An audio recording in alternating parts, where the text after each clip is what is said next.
जो हमारी महिला कांग्रेस की प्रदेश महासचिव हैं, जिन्होंने अभी जो हमारा महिला कांग्रेस ने प्रदर्शन किया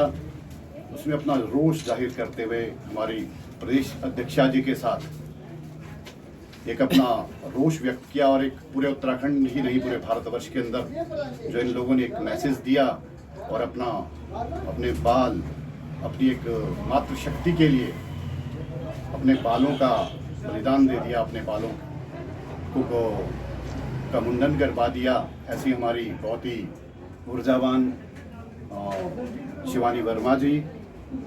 और हमारी जिला महाकांग्रेस कमेटी की बहुत ही होनहार जिलाध्यक्षा ललिता भंडारी जी और हमारे नगर पंचायत पुरोला के बहुत ही तेज तरार युवा साथी हरिमोहन नेगी जी और सभी पत्रकार बंधु। जैसा कि पूरे उत्तराखंड के अंदर हमारी जो प्रदेश अध्यक्षा जी हैं लगातार भ्रमण कर रही हैं और हमारी मातृशक्ति के साथ ये जो वर्तमान सरकार न्याय नहीं कर पा रही है, हमारी मातृशक्ति की ये लड़ाई का जो बीड़ा इन्होंने उठाया है, उसी की एक कड़ी में आज, क्योंकि कार्यक्रम बहुत भव्य होना था, लेकिन दुर्भाग्यवश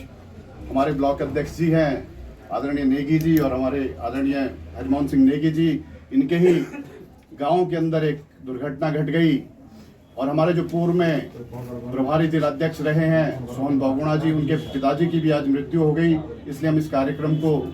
वो रूपरेखा नहीं दे पाए जो हमने सोचा था, इसलिए हम खाली पत्रकार वार्ता के रूप में ही इस कार्यक्रम को यहीं पे समाप्त कर देंगे। इसी कड़ी में मैं निवेदन करूंगा हमारी प्रदेश अध्यक्षा जी से कि वे अपने विचार रखें। नमस्कार, आप सबका बहुत धन्यवाद, आप लोग यहाँ पे आए और बड़े भाई हमारे जिलाध्यक्ष तेज चौहान जी, हमारी जिलाध्यक्ष महिला कांग्रेस की ललिता भंडारी जी, मेरी साथी शिवानी मिश्रा जी। आज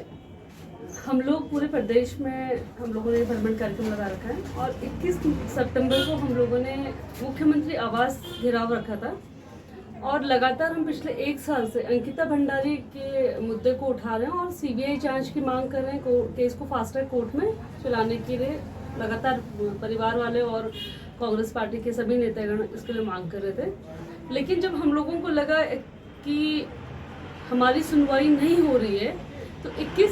सितंबर को हम लोगों ने मुख्यमंत्री आवास के घेराव के दौरान मैंने और मेरी साथी ने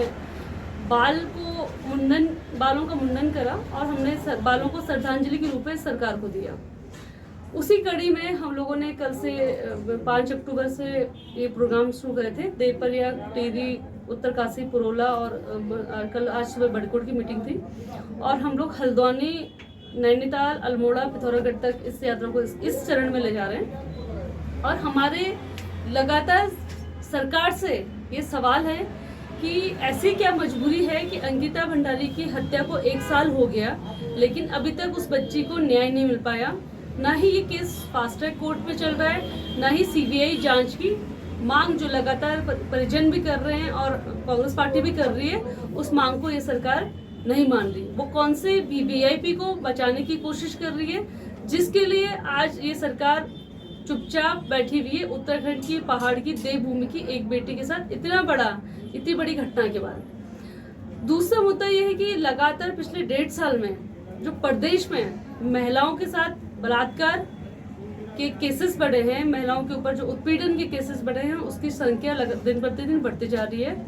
2496 केस हैं जो उत्तराखंड में महिलाओं के ऊपर दहेज हत्या, अपहरण और बलात्कार के केस हैं। उस पर 1196 केस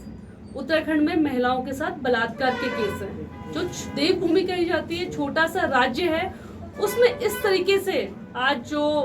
बलात्कार की घटनाएं बढ़ रही है। आपने देखा होगा कि अंकिता भंडारी की हत्या के बावजूद भी सरकार नहीं चेती और अभी ऋषिकेश में, पौड़ी में, हल्द्वानी में और देहरादून में गैर कानूनी काम करते हुए कुछ होटलों में लड़के लड़कियां पकड़ी गई हैं और उनके साथ उन होटलों में जुए का काम,